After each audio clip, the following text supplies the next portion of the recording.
live streams and the platforms and the social media figure itself out. Okay, so we have been discussing the prohibition. There goes YouTube. Okay, now it finally went because I said let's go. All right, boom. So we've been discussing the prohibition to do work on Erev Pesach. Okay, so where are we holding? First of all, this is Daf Nun Aleph. We're on page 51 of Tractate Pesachim, the fourth volume of the Talmud. We're discussing the laws of Passover.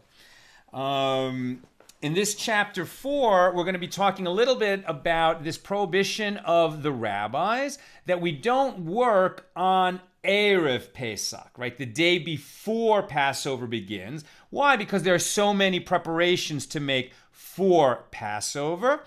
So for sure, from noon on, from midday and for the rest of the day before Passover starts that night on the 15th of Nisan, the sages said, no work, right? Just like Shabbos, just like any festival, no work. On festivals, we can do the work of cooking for the festival, but that afternoon before Passover begins, no work of the typical weekday work.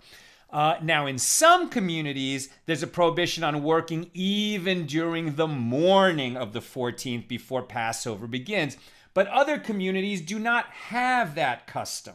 So this varies. So even though there's a ruling of the sages, no work after midday, with respect to the morning work, that varies from community to community. So then the question becomes, well, how strong is this prohibition that's the local one, right? It's kind of like a fence around the prohibition of the sages. Some communities go even further and say don't even work on the morning of the day before Passover. So when is it binding?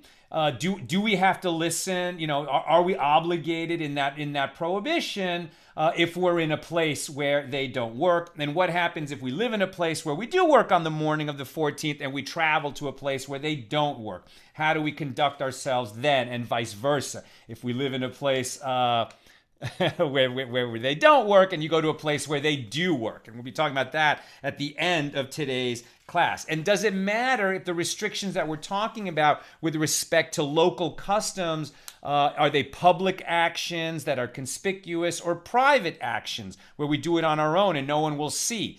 Does it make a difference? So that's the kind of question we're handling now.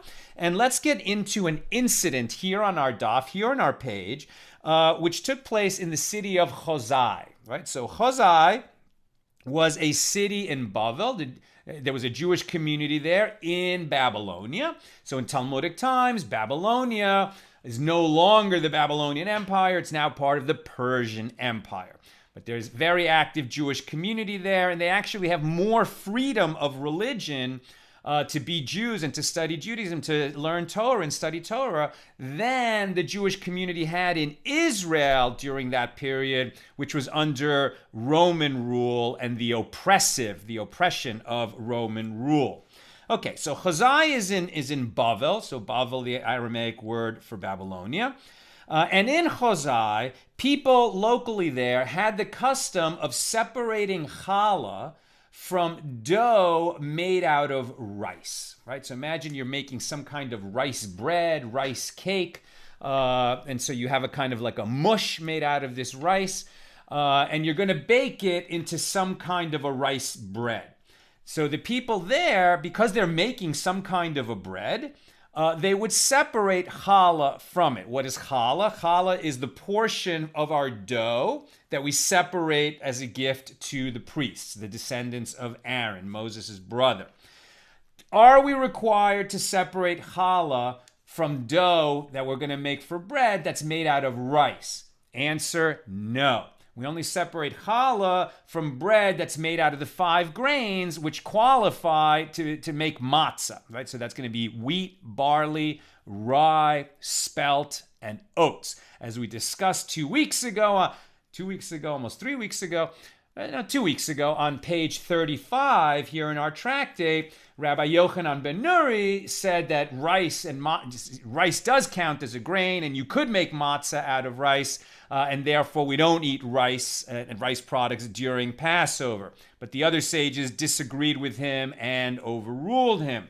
However, in Chozai, they're treating rice as if it is a grain, and they're separating challah from it. So this word of this custom, this local custom in Chozai, came to Rav Yosef. So Rav Yosef said, no, this is no good at all.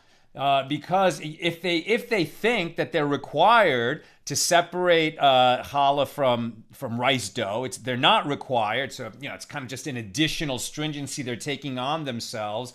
What difference does it make? What are they in danger of? They're just being a little bit more stringent with themselves than they're required to be. But there's a danger here.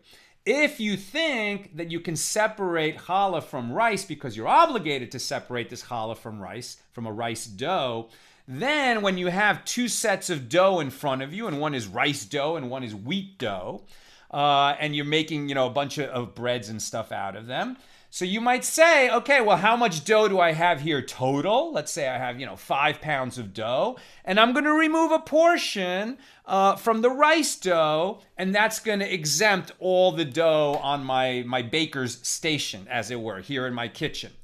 But since the rice dough does not require separating challah gift for the priest, when you took it from the rice and you thought that you were taking on behalf of the wheat dough as well, you didn't. Your action is an invalid action. And so now the wheat dough and the bread that's going to come out of it is actually not permitted to be eaten by anybody, because the challah dough, the challah portion that has to be taken out of it hasn't been taken out of it. What was taken out of the rice does not exempt the wheat dough and the wheat bread that will come out of it from the challah requirement, so that the wheat dough would come to be prohibited. So lest the people make that mistake, Rav Yosef wanted to teach them that they're making a mistake. How are we going to show them that they're making a mistake? In a manner that's going to, impress them that they're making a mistake, and they're going to remember, and they're going to stop doing this mistaken custom, or this unnecessary custom of separating the challah offering to a priest, from the rice dough. Says Rav Yosef, what we'll do is we'll separate, in a public place, we'll separate some dough from a portion of dough about the size that we need for the challah offering from rice dough, and then we'll bring a person who is known not to be a Cohen, not to be a priest, not to be a descendant of Aaron, and have him eat this alleged challah, and that will demonstrate to everybody that they're mistaken about the law. That is not the law. And so that challah, which was only for priests, why do we acting in our capacity as sages, publicly allowing a non-priest to eat that challah, will demonstrate to the people that they misunderstood the law, and that we don't take challah from rice dough, and if we take a piece of rice dough, we might call it a challah offering, but it's not a challah offering, and that's why we allow a non-priest to eat it. Abaye, who is Rav Yosef's student, objects to his teacher's calling for this public demonstration in Chozai, in the city of Chozai, that they're going to show the local Jews that they're wrong about pulling challah from the rice dough. Why should we not do this? According to Abaye, Abaye says, for permitted matters that people treat as prohibited, right? It is permitted to eat that challah dough. It is not necessary to make a challah offering out of rice dough.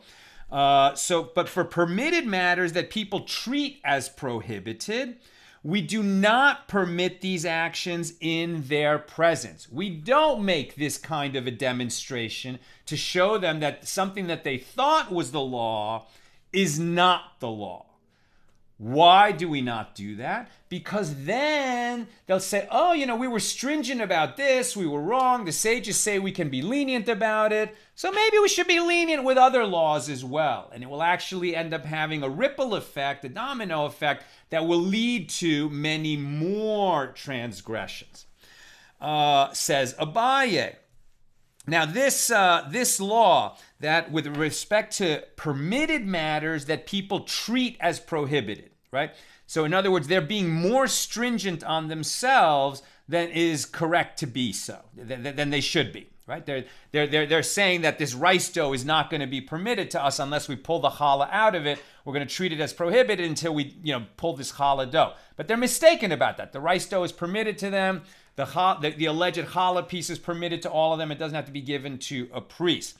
But with respect to this kind of issue where people treat something that is permitted as if it's prohibited, we have this teaching that we don't make a public demonstration in front of them to show them that they're wrong, lest they come to take stringent matters, take a lenient attitude, a cavalier attitude toward, this, what they thought was prohibited, and then extend that attitude to actual prohibitions. Now, about this law, the Gemara teaches that this applies when people know it is permitted, but they still have a custom to prohibit. So in other words, if the people of Hosai know that they don't need to do this, but they're doing it anyway, as just an additional stringency upon themselves, so then in such a case, we might not make this demonstration. This is what Abaye is talking about. However, and then we might treat it like a vow that may not be annulled. It's like they're sort of taking on a vow. They don't have to, but they've taken on this practice in that locality, and so we can treat it like a vow. Can it be annulled? Maybe it should not be annulled. If a vow is going to be annulled, how do we annul a vow? We convene a beis din, a rabbinic court with 3 judges, and they would say to the person who took the vow, if you knew, at the time you took the vow, what this vow would entail, would you still have done it? He says, no, I regret, and then they can annul the vow for him. This was not a vow. This was just a custom that arose in the town, but it can be treated like a vow. However, the law is that in a place where this arose by mistake, it's not treated like a vow. And some say if they're aware that this was not necessary and the custom arose, but they actually know what the law is, then it can never be annulled. But if they took it on by mistake, then we can convene the rabbinic court and annul that practice. Now, where do we see something like that in real life today? With kitniyot, right? So the Ashkenazic Northern European the descendants of the Northern European Jewish communities, the Ashkenazim, have the practice that at Passover we don't eat kitniyot, right? So we don't eat legumes, we don't eat corn products, we eat all these things that actually are permitted, but the custom became that in medieval times, because those kinds of legumes and they're not grains, but they were transported in the same kinds of sacks where wheat and barley at other times were transported. And so we might come to have chametz in our possession if we would eat those things during Passover. And so the custom is we don't eat it. It's permitted, but the custom is we don't eat. And that custom is absolutely binding on, Ashkenazic Jews. Sephardic Jews don't have that custom. So they do eat kitniyot. Right, so there's a place where it's custom, not halacha, that separates 2 communities in the manner in which they practice the laws of Passover.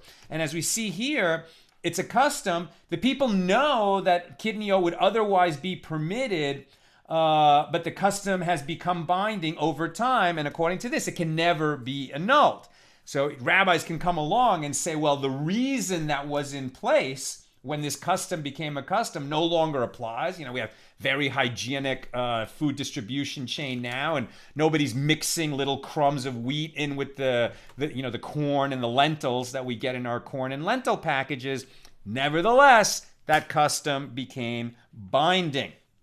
Okay, so at least in terms of this idea, things that are permitted but people treat as prohibited, according to that teaching, we don't go and make a demonstration. We don't alert the people that they're being too stringent on themselves. Why? Now, Rav Yosef says, okay, that teaching that we don't tell them that they're doing something wrong, that they're being too stringent on themselves, that was said with respect to the Samaritans, not with respect to the Jewish community. What's he talking about? So who were the Samaritans?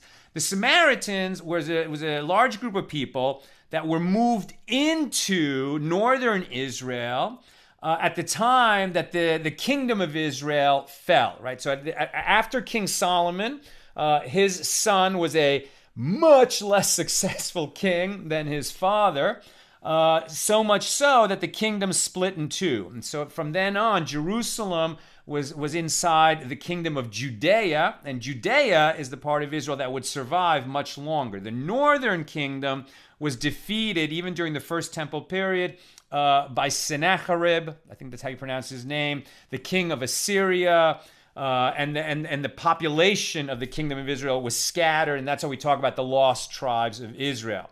So that the land would not be depopulated, he brought people in to occupy the land from another part of his empire. Who are they? The Samaritans, right? So the Samaritans were now installed in Israel, and they looked around and they saw, well, where are we living? This is the land of Israel, and what are the laws here? And they learned a bit of Torah, and they said, my God, if we don't follow the laws here, we're going to suffer, and the land will spit us out, and we'll die. So they basically converted to Judaism, but they weren't wholehearted about it. And over time, they just said, well, we can read the Torah, and we don't really need to have the rabbis telling us what to do. We'll just follow the Torah the way we think the Torah should be followed. And they basically rejected the oral tradition, the oral law, which commenced at Mount Sinai along with the written law that was given to Moses, right? So the oral law and the written law came as a package, but the Samaritans basically rejected the oral law. So over time, not the whole oral law, but they did reject the authority of the rabbis, and over time it became a bigger and bigger and bigger problem, okay? And eventually they were, for a while they were called Jews. Then it was like they were problematic Jews, and eventually the sages said they're not Jews. They read the Torah, they do some Jewish practices, but they're not Jews. They're something else, right? So they have the status of non-Jews. So with respect to these Samaritan communities, and perhaps at the time before they were just declared to be non-Jews, the rabbis said if they've taken on a stringency that's unnecessary, and we come in and say, no, you got it wrong, you don't need to be stringent about that, they might then apply this leniency into lots of other areas and come to observe less and less and less of the Torah laws. And that's why we don't make this demonstration for their behalf. That was a ruling with respect to the Samaritans. So says Rav Yosef, so this thing about we don't tell them they're wrong when they're being too stringent on themselves, that's for the Samaritans. But for the Jews in Chozai and Bavel, we should tell them that you don't take challah from rice dough. Right? Shouldn't we do that? So hold on a second. But then the Gemara says, well, actually, that ruling, that teaching, 100% does apply to Jews as well as Samaritans. It's not only Samaritans. It might have originally been an instruction with respect to Samaritans, but we see that Jews will behave the same way. That if you start to tell them that, they're taking, sages come along and tell them that they're being too stringent on themselves, and they're not very careful in how that teaching is communicated, that the people will just start to generally become lenient and sloppy in their Torah observance. So what should be done? So Rav Ashi says, well, in a situation like this, okay, so if most people in this town, we have to inspect the situation more carefully. So if most people in this town eat rice, like they make all their bread, and they basically their staple is rice rather than wheat, and they're pulling challah out of that, we let them. We don't tell them that that it is not the practice to make the challah gift to the priest from rice.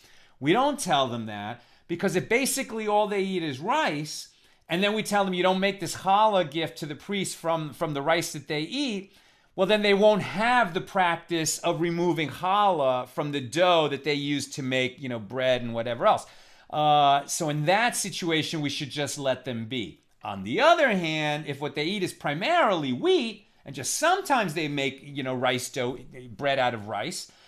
So in that situation, we should tell them, lest they come to make that mistake of when they're making, rice dough and wheat dough, and they think that they can pull the challah offering for the priest out of the rice dough, and that would, act on behalf of the wheat dough as well. They would be wrong about that, and they would come to, then the wheat would be prohibited, and they would treat it as permitted, and then they would be actually in a transgression, and we want to protect them from that. So in other words, in this question of, people who are conducting themselves in a manner that is more stringent than necessary, do we tell them they're doing it wrong? Depends on the situation. According to Rav Ashi, we have to look at the situation more carefully and ask ourselves, if we make this demonstration, if we inform them that they're wrong, what will that produce, right? This is not something that the average run-of-the-mill accidental Talmudist can come to town and tell them they're doing is wrong. It requires a sage, right? A sage has to come in and make that determination. And then we have a few other incidents that are similar. So one happened in Kabul. Now, this is not Kabul in Afghanistan. Right? The Kabul is a town right near Akko. I don't know that Kabul is still there in Israel, but it's near Akko in the Holy Land. So it happened that Rabban Gamliel, who was the head of the Sanhedrin, and his sons, Yehuda and Hillel, so Rabban Gamliel was the son of Yehuda Hanasi, and his son, Yehuda, would eventually be, so Rabban Gamliel became the head of the Sanhedrin. After his father was the head of the Sanhedrin, then Rabban Gamliel was the head of the Sanhedrin, and then his son, Yehuda Nesiah, right? Not to be confused with Yehuda Hanasi, the editor of the Mishna. So Rabban Gamliel's son, Yehuda, would become known as Yehuda Nesiah, right? Hanesiah. Okay, so this Yehuda and his brother Hillel were in the town of Kabul in Israel, not in Afghanistan. And they went to the bathhouse. So when we talk about bathing together, we should understand that it's not like, they stepped into a small bathtub, like, in a private bathroom in our houses. The way people bathed is they would go to bathhouses. People did not have private baths unless they were exceedingly wealthy. But the normal person, if they wanted to get clean, would go to the bathhouse. Who would bathe together? I mean, when you're going to see people can be naked together, we have a very strong value placed on modesty. And so in certain cases, you don't want to be naked in front of other people. Forget the other gender. Here we're talking about just men and men bathing together. And it's generally permitted that different men can bathe together. But there's actually restrictions on you can't bathe with your father. We're talking about in the bathhouse. Nor your father-in-law, nor your stepfather, nor your sister's husband, nor your teacher. Okay, so those restrictions are real. You don't want to see your teacher naked because it's disrespectful of the teacher. And same for your father. In both cases, if your father or your teacher needs your assistance, then you absolutely can bathe with them because you honor them by somebody's elderly and they need assistance bathing, then you go with them and help them. But with respect to your father, a different reason why you don't bathe with your father in a bathhouse, and certainly not with your father-in-law or your sister's husband. Very interesting, because you might come to think about, how is it that we're related, me and my father-in-law or me and my sister's husband? We're related because,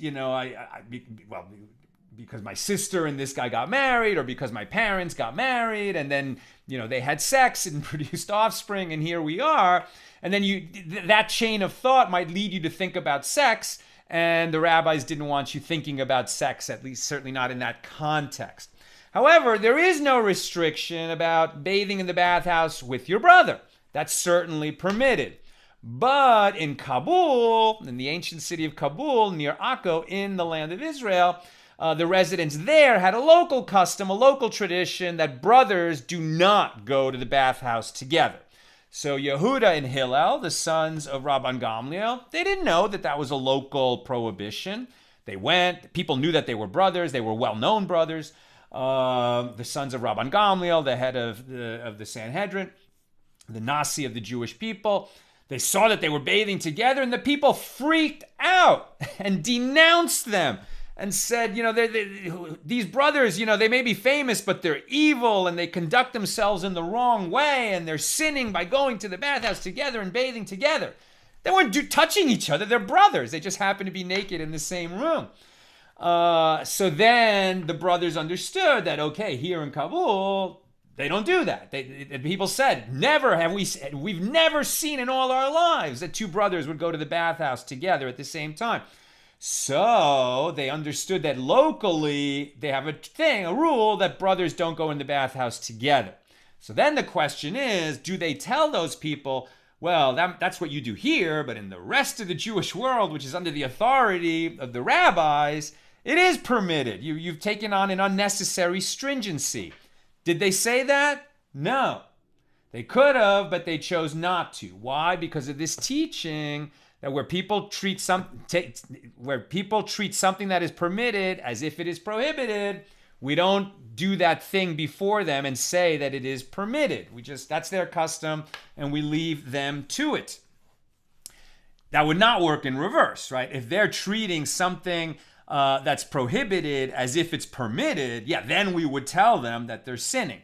They're not committing a sin by taking on this additional stringency, and that's why it can work in that direction. So the brothers did not inform the people that they were wrong, even though the people were accusing them of doing something awful. They just, all right, we won't do it, we understand, and then they left, right? And similarly, in Beret, where they had a custom that people don't wear wide shoes that are sort of like slippers on Shabbos. Why? Because your foot could easily slip out of such a shoe, and then you might come to carry that shoe more than 4 cubits in the public domain and violate the prohibition of carrying on Shabbos. So in that town, they don't wear these kinds of shoes. But everywhere else, those kinds of shoes were permitted. And it was these same two guys, Yehuda and Hillel, the sons of Rabban Gamliel, and they were wearing these kinds of shoes, and then the people denounced them and said, never in our lives have we seen people wearing those kinds of shoes on Shabbos. Rather than tell the people, you got it all wrong, this is permitted, they took off the shoes. They took off the shoes, and they let their non-Jewish servant carry it. And then you would say, well, it's prohibited to have a non-Jew do for you what you are prohibited to do yourself. The non-Jew might take it upon himself to do you a favor, but you can't ask. So how could they give those shoes to their non-Jewish servant to carry on Shabbos? And it's explained, well, in that case, it was not prohibited to wear the shoe. So I don't know, there must have been an Erev or something, and they would have been permitted to carry it, but that was not an issue in that situation. And also it happened in Akko itself, near Kabul, that Rabban Shimon ben Gamliel, so this is quite a bit earlier, sat on the stool of a Gentile on Shabbos. And the people said, how could you do that? We don't use those stools. What were they talking about? This was in the marketplace, or there's no market on Shabbos, but it's the kind of a stool that during the week is used in commerce. Right, and so they had the tradition that these stools that are in the public square, and that during the week, when there's a market there, and the Gentiles also use them and use that marketplace, they don't sit on them on Shabbos because they're used in commerce, and they disassociate themselves with all things that are related to commerce. But there is no restriction on sitting on a stool just because during the week, the non-Jews who own it sell their wares on it in the marketplace. Doesn't mean that on Shabbos you can't sit on it. That's a non-existent restriction. But in that town, in Akko, they had it, and Rabban Shimon ben Gamliel did not, make a point of it or tell them not to do it. And then the Gemara says, well, so does that mean that the original teaching of we don't tell the Samaritans that they've taken on unnecessary stringencies applies to all Jews? Unclear. But what they're saying here is that in cities like Akko and Beret and Kabul and presumably Chozai, where they don't have a sage, they're like Samaritans, right? So if they don't have a local sage instructing them, then they are treated like Samaritans, and we worry that if we're sort of demonstrate that they were wrong about a stringency, like, it's not like everybody would be present at the time that the sage explained it. What other people might simply hear about is, oh yeah, there were laws and they're no longer laws. So if there's laws that are uncomfortable for you, maybe you don't need to follow them anymore. And that is the problem that the sages are building a fence around the Torah to make sure it doesn't happen. How are we doing on time? I don't even know. It's so difficult. If you're coming in late, we had some serious technical difficulties today getting onto Facebook. So I'm streaming YouTube in our normal manner, but I'm streaming Facebook through my phone, and that's why I'm a little off my rhythm today. But I think our time is okay. All right. So I'm just going to read one more of these incidents, which has to do with eating a part of the cow that is permitted. It is kosher, but in a different locality, they thought it was not kosher, and then how that was handled. So let's just read it right out of the Gemara. So the Gemara relates that when Rabba bar Chana came from Eretz Yisrael to Bavel, to Babylonia, he ate the fat found over the straight part of an animal's stomach. The fat along the stomach consists of two parts, the inner straight portion, which is shaped like a bowstring, and the outer rounded portion, which is shaped like a bow. And with regard to the fat surrounding the inner straight portion, the custom in Israel, in the land of Israel, was lenient. It was permitted. Whereas in Babylonia, it was stringent. It was prohibited. So Rav Avira the elder and Rabba, the son of Rav Huna, entered to see Rabba bar Chana. And when he saw them coming, he concealed from them what he was eating. But they saw it anyway. So they came and told Abaye what had happened. And he said to them, through his conduct, he rendered you Samaritans. He treated you like Samaritans. Now, this is in a place where there clearly are sages. And even the sages themselves, at least the young Torah scholars, came to see this fellow, and he said, "Well, okay, this is their custom here. I'm gonna just, I'm gonna conduct myself the way we do in Israel, but I'm gonna do it privately. I'm not gonna make a show of showing them that they are overly stringent." The Gemara asks, "And is Rabba bar Chana, who was lenient with regard to a matter that is prohibited, not in agreement with that which we learned in the Mishna? When one travels from one place to another, the sages impose upon him the stringencies of the place from which he left and the stringencies of the place to which he went." Right? That's in our Mishnah with respect to working on the morning before Passover begins. In some communities, they prohibit that work, and in some communities, they allow it. So the sages said, well, you should take the stringent view both of where you are and where you come from. So the only way you can work in the morning if you've traveled is if you come from a place where they work in the morning and you've gone to a place where they work in the morning. But if you come from a place where they don't work that morning and you go to one where they do, you still don't work. And if you come from a place where you do work in the morning before Passover, you go to a place where they don't, then you don't work, just like the locals. Right, so applying that teaching to this situation about eating the portion of the stomach, which Rabba bar Chana said was permitted, so why doesn't he take on himself to do like in the place where he is, right? And so in Israel they eat that, but now that he's in Babylonia, he shouldn't eat it. Why was he eating it even while he's in Babylonia, even if he's doing it privately? And Abaye said, well, that applies when one travels from one place in Babylonia to another place in Babylonia, or from one place in Israel to another place in Israel, or even if you go from Babylonia to Israel. But if you go from Israel to Babylonia, no, this principle does not apply, says Abaye, since we, the residents of Babylonia, are subordinate to them in terms of the halakha, the law. We act in accordance with their custom.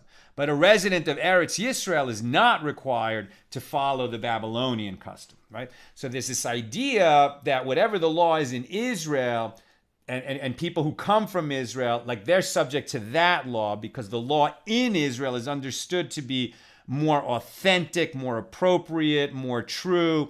We have other customs outside but the people from Israel are not subject to them.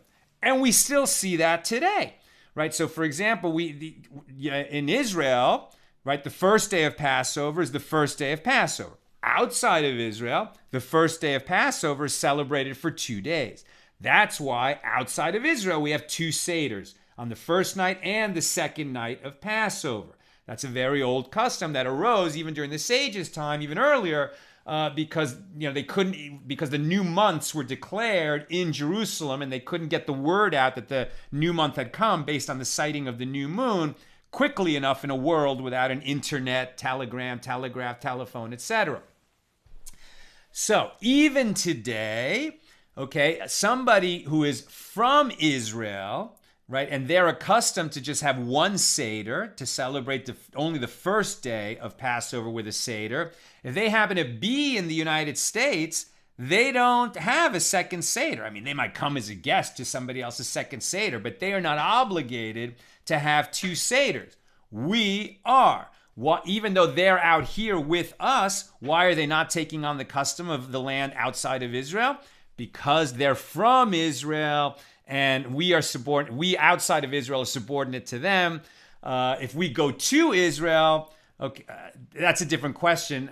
I don't know if Americans who move to Israel have 2 seders. I think once you become a resident, you stop having 2 seders. When you're just visiting, do you have a second seder?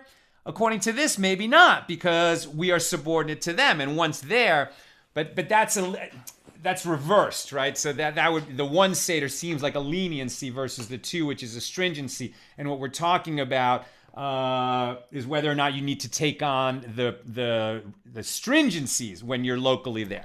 At any rate, says Abaye, when this guy who's accustomed to eating that part of the stomach that's prohibited in Babylonia, but he's from Israel, so he's correct to still eat the piece of the stomach that he eats in Israel when he's in Babylonia. But it was good etiquette not to do it in front of the people for whom it is prohibited. Rav Ashi said, even if you say that when one travels from Eretz Yisrael to Babylonia, he is required to act stringently in accordance with the local custom, this applies only when his intent is not to return.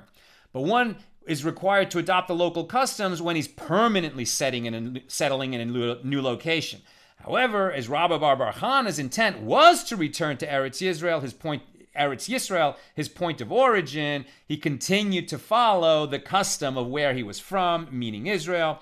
And the Gemara relates that Rabbi Bar Chana said to his son, "My son, you live in Babylonia, therefore do not eat this fat, neither when you are in my presence, nor when you are not in my presence. I, who saw Rabbi Yochanan eat this fat, I can say that Rabbi Yochanan is worthy for me to rely upon, both in his presence and not in his presence. But you did not see him. Therefore, do not eat it, neither when you are in my presence, nor when you are not in my presence, since you may not rely upon my opinion alone in this matter." So it's not like Rabbi Bar Chana was, he wasn't, Rabbi Bar Chana was not flip about it. He really thought this through before he decided what to eat and what not to eat, and how to teach people what they should eat and what they should not eat when he's outside of his home country of Israel, when he's visiting Babylonia. Okay, I am going to go to questions and comments now. It's enough. I will just say the halacha here. One who travels to a destination but intends to return home should follow his own local custom. This is where the law came out. Should follow his own local custom, whether it is a stringency or a leniency. However, one should not do so publicly to avoid dispute. Consequently, it is prohibited to perform labor on Passover Eve, meaning like the morning of, in a place where the custom is to refrain from doing so. And this halacha is in accordance with the practice of Rabba Bar Chana. So then the sages will ask, so you should follow your own custom. Okay. But you don't want to cause dispute in terms of things that are public. So we see that if you live in a place where on the morning of Passover, they don't work, right?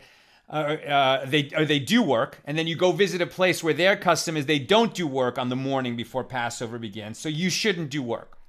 But if you live in a place where they do work on the morning before Passover, wait a minute, I want to make sure I get this right. No, you live in a place where they don't work.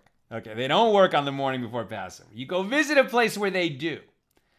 Okay, now according to this, you shouldn't work because that's your custom. Right? And as the sages said, you should take the stringencies of both. So where you're from, they don't work on the morning before Passover begins. But now you go to a place where they do. So you're not going to work.